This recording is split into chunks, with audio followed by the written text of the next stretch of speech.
pretty well prohibited, right? Yeah, those are all those things. Spicy foods, sugar, if I mentioned that. Alcohol, tomatoes, because it's like acid, acidic. Cold, anything cold. You want to keep your system gentle. And the diet, the actual diet's quite boring. It's basic protein and carbs, and that's it. I mean, when I've done long-term diets in the jungle for 10 days, all you get is rice, oatmeal, quinoa, which is a grain, plantanos, baked or boiled, and they're not ripe. It tastes like cardboard. And if every like 2 or 3 days, you might get a little piece of chicken or fish. That's it. And none of it's seasoned very much. No seasoned at all. All the oatmeal, the grains, it's all just water in it. That's it. No salt for 10 days. None of that. Why don't you go through your whole jungle experience, just like? Let's go ahead. Let's get off the plane in Peru and go from there. Lima? No. Well, obviously I'm not going to say any locations, but right. We go into the jungle, and we go to a town, a good-sized town that has an airport.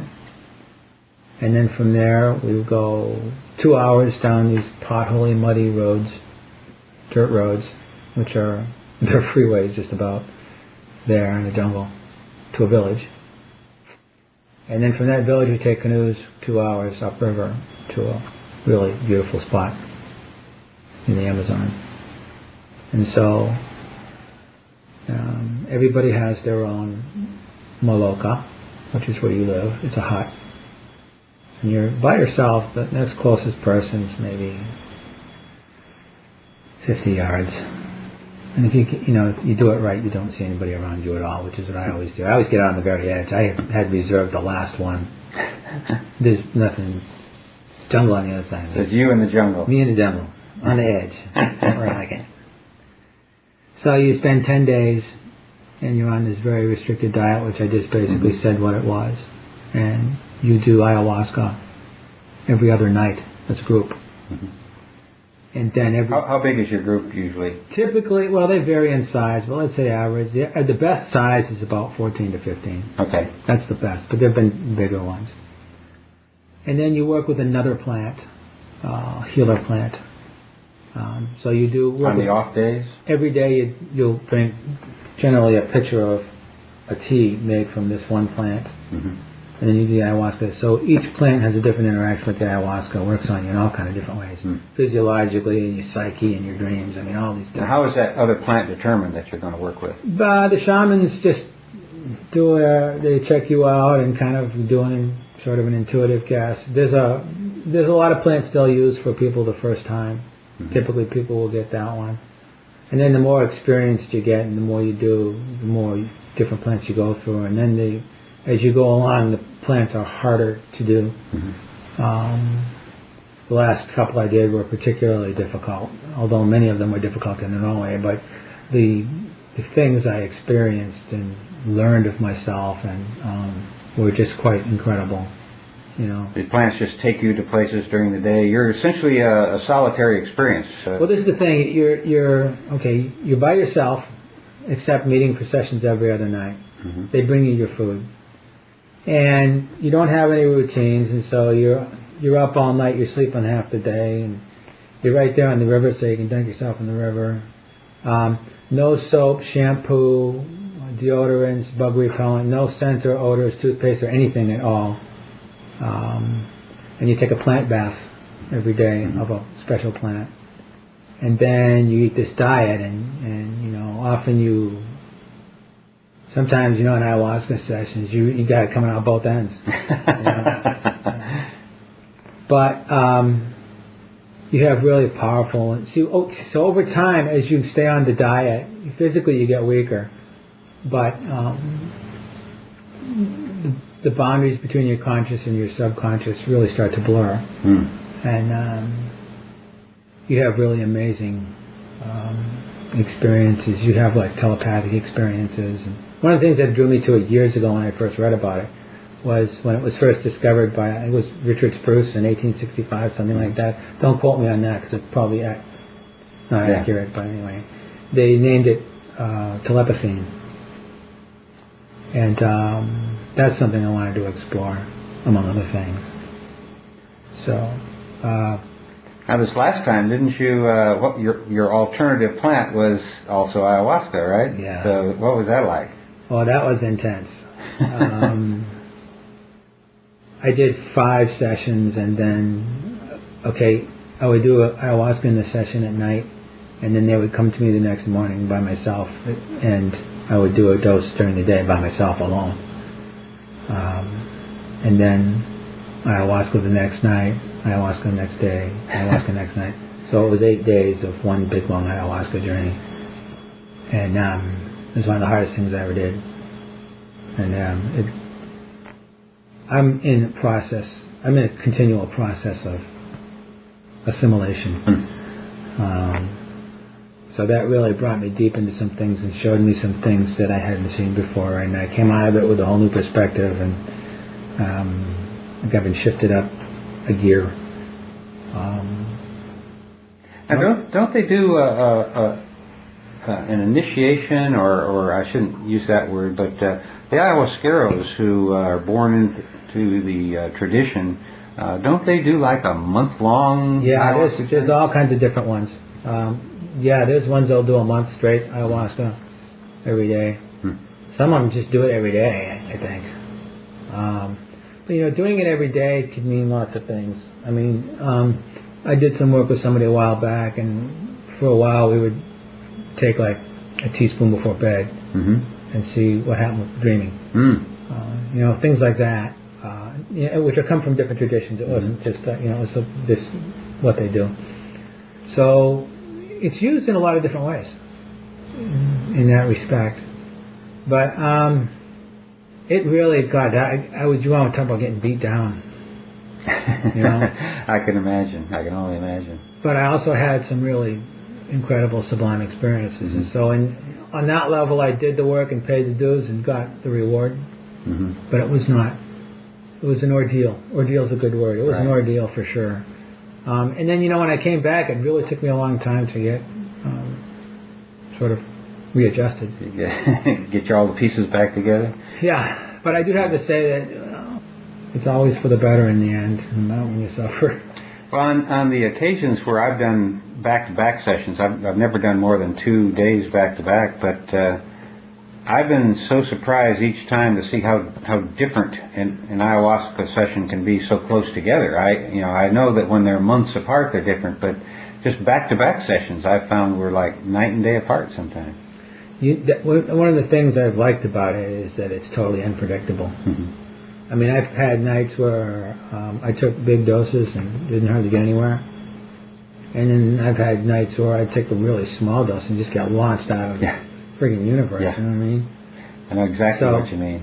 There are so many factors that come into play. Your physiological state, there's genetic predispositions, certain people. You know someone who took it numerous times, it just doesn't affect them. Right. That happens every once in a while.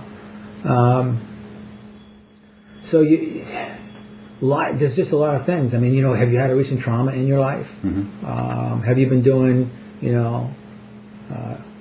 10 grams of mushrooms every day for the last year? I mean, you might be burned out. Everybody's different. So there's a lot of sort of uncontrollable variables that come into play. I guess what you're getting at is that while this is true of all psychoactive substances, medicine like ayahuasca is really sort of like nitroglycerin. You have to handle it with care. You have to. Well, it's good. Because what it comes down to ultimately is that you have to respect it, and you have to respect its innate intelligence. That's why, generally speaking, the closer you stick to the diet, the better experience you have. And in the traditions, what they say, it's because you're respecting the plant, and so it's respecting you back. It's just like the whole issue of, I don't want to get off track here, but the whole issue of the coca plant, like in Peru, in the traditions, they say that crack cocaine and all the bad stuff and the heart attacks and stuff that happens from it is because you've disrespected the spirit of the plant. If you respect it, it's one of the most healthy plants you can ingest in your whole life. It's got a lot of good qualities. But the point is respecting the plant. So, like I've heard that I think, I may be wrong here, but I heard that maybe in Santo Daime traditions that they smoke cannabis with I think that's true. I think I know people that participate in Santo Daime that do smoke cannabis. Yeah, okay. I don't know if it's general, but I know some people. So in the traditions that I have worked in, they say you shouldn't be smoking cannabis because ayahuasca is considered feminine, and she's jealous. And you're disrespecting me if you're messing around with that bitch, you're disrespecting me, I'll kick your ass. You know what I'm saying? And she will. Yeah, yes, she's capable of doing that for sure. So, but the point is, if you go in any experience, truly, if you go into it with respect, being open but not irresponsible, and being with someone who you can trust to guide you and watch over you, and any good shaman does a lot of protection work so that everything is there. But it's a remarkable tool for self-integration, but it can be bumpy. Can be bumpy. Yeah. I know that one of the questions that I'm going to be asked is, who are the good guys down in Peru? How do I find a guide? And I don't want to be in the position of recommending anybody specific because, for example, the people we know are pretty much booked years in advance. So I don't want to get real specific about it, but what kind of questions should somebody be asking, and what should they be looking for when they're considering going to the Amazon for this experience? Well, the best and safest road, if you can find it, is to find somebody who's been doing it and working with it. No, I'm not your person. And for me, I've been working with some groups, and I can't say anything about. I've been sworn to secrecy because if I said anything, I would have to kill you. And if there's all these people, how am I going to find all you people? It's just too much. But if you do some research, like Shaman's Drum magazine they do a lot of stuff on ayahuasca, and I think Arrowwood has considerable information. The best thing is to just ask around friends who know friends who know friends in communities to find out if they might know somebody who's been doing the work for years. I mean, the first person I went to the jungle with at the time had been going there for like 18 years. And I've been working with these particular shamans for like 5 or 6. I guess probably one of the things I'd tell somebody is, I shouldn't say I'd advise somebody, but in my own case, I personally wouldn't spend the money and take the risks without having spoken with somebody that I already know in some way and respect, who's been with that particular ayahuasca. Somebody's already been there. So, all right, if they risked their neck or found out, it was like, you don't have to be the brave explorer, nor should you be, because in a lot of places, there's so much ayahuasca. I mean, ayahuasca is almost like Budweiser beers in the United States in some cultures. It's just so much, it's everyday part of existence. So you could literally find the guy who's walking down the dark alley going, hey, man, you want some shit right here, And then there are sorcerers down there. And there are people with ill intent. There's a story of a woman. She was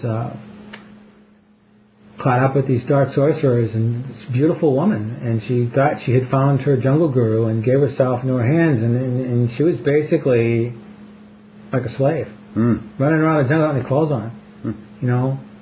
Go do this to that guy, go do this to this guy, this is your initiation, and I mean, it's a bad juju. There can be some dark sorcery. You can go down and get caught, and whether you believe in sorcery or not, you don't want to get caught up in the wrong things. There's a lot of responsibility that goes with this, because this is a very powerful plant. And one of the things I learned is that power in and of itself is neutral. But the intention you put behind the power is what makes things happen. So you can take, as in anything, MDMA, there's very easy to abuse. Tell me about it. I did it. Yeah, that's right. That's what I'm saying. So you have to really have, it's getting back to the whole respect thing.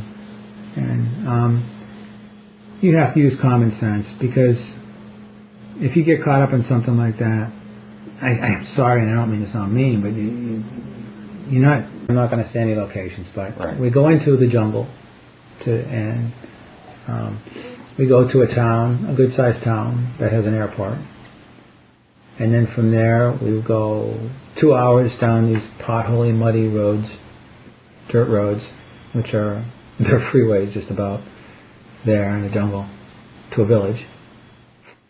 And then from that village we take canoes 2 hours upriver to a really beautiful spot in the Amazon. And so everybody has their own maloka, which is where you live. It's a hut. And you're by yourself, but that's Pretty well prohibited, right? yeah, those are all those things. Spicy foods, sugar, if I mentioned that. Alcohol, tomatoes, because it's like acid, acidic. Cold, anything cold. You want to keep your system gentle. And the diet, the actual diet's quite boring. It's basic protein and carbs, and that's it. I mean, when I've done long-term diets in the jungle for 10 days, all you get is rice, oatmeal, quinoa, which is a grain, plantanos, baked or boiled, and they're not ripe. It tastes like cardboard. And if every like 2 or 3 days you might get a little piece of chicken or fish. That's it. And none of it's seasoned very much. No seasoned at all. All the oatmeal, the grains, it's all just water in it. That's it. No salt for 10 days. None of that. Why don't you go through your whole jungle experience, just like? We got time for that? Yeah, let's go ahead. Let's get off the plane in Peru and go from there. Lima? Nah. Well, I don't. Obviously.